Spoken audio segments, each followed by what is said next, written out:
Alright guys, here's the full review of the Boderry BDA002T. So, if you haven't already seen it, I've actually done an unboxing video of this already. I'll leave a link up here if you want to check that out. But right now we're going to get onto the watch straight away. So, as you can see, I've got the green dial version, and I don't know if you can tell just by looking, but this case is actually titanium, which is one of the main reasons I actually picked this watch up. There we go. If I can get it to focus. Yeah, there you go. Titanium case. So, like I say, that is one of the main reasons I picked this up. I only have one other titanium watch, and that is my Hampton H2 Kraken. And I did really like the case on that.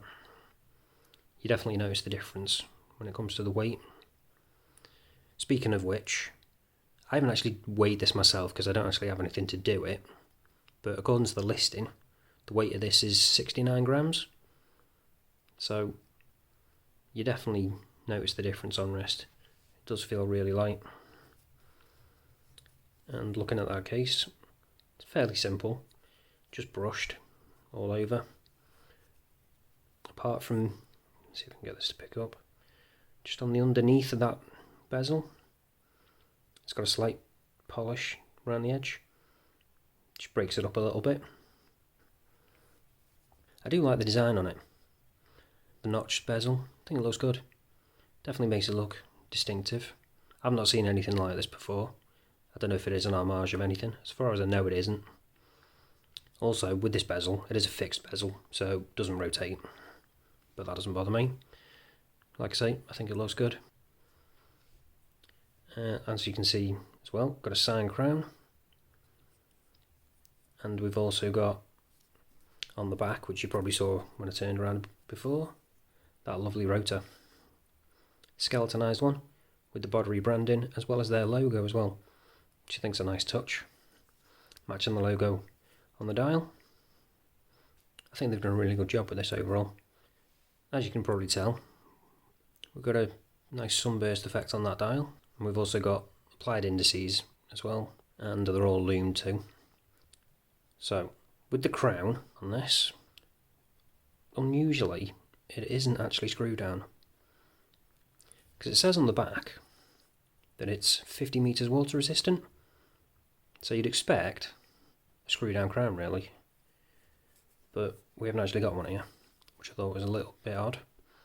It is just pull it out once, change the date, pull it out again. Second hand stops, so we have actually got hacking at least, which is good. And obviously change the time then. Push it back in, second hand going again. And we have got hand winding as well. Just quickly going back to that movement, I forgot to mention, this is actually a high beat movement, which is another reason I had to check this watch out, to be honest. Because I thought the combination of that with the titanium case, considering what I paid for this, I think I paid around £100, maybe slightly over.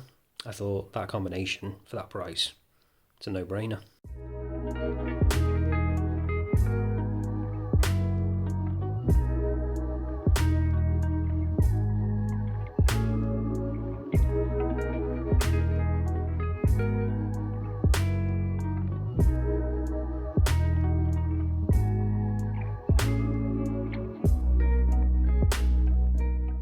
So the movement is actually a Hangzhou.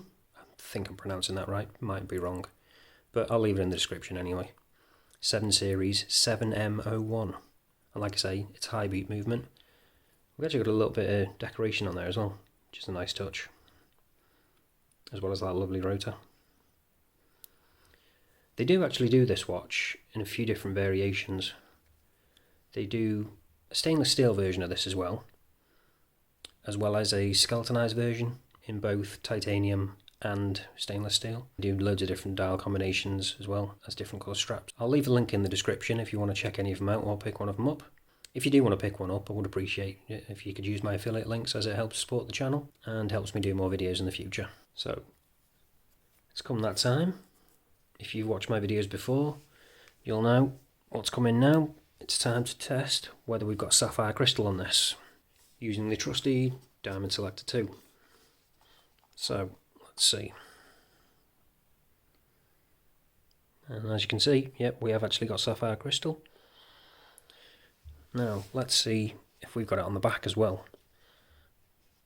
Most watches don't tend to have it on the back because they want to save money and just put on like a mineral crystal on the back.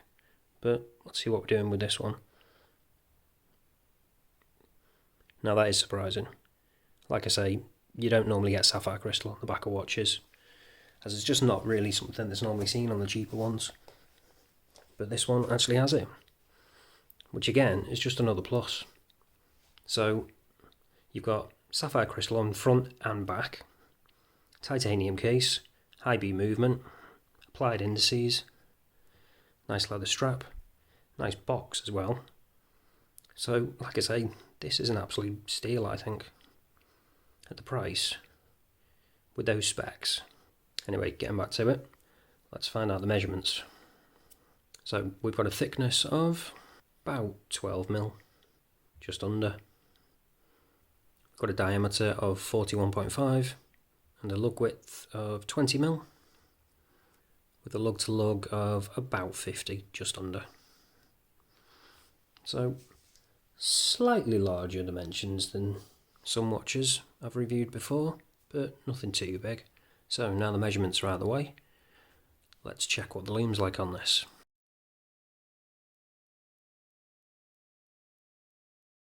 So as you can see, the lume isn't brilliant, but given everything else you're getting with this watch, that doesn't really bother me too much. I can deal with that.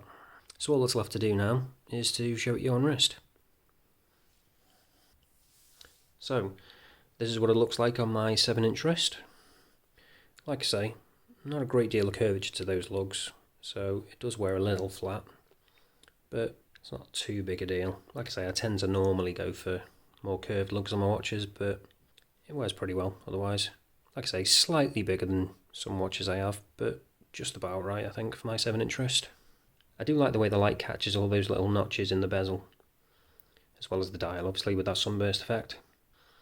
And I'm really happy with this overall. I definitely recommend it. If you want to check out a titanium watch, and you also want a nice high beat movement, this has got you covered on both. So that's pretty much it, guys. Thanks for watching, and I'll see you in the next one.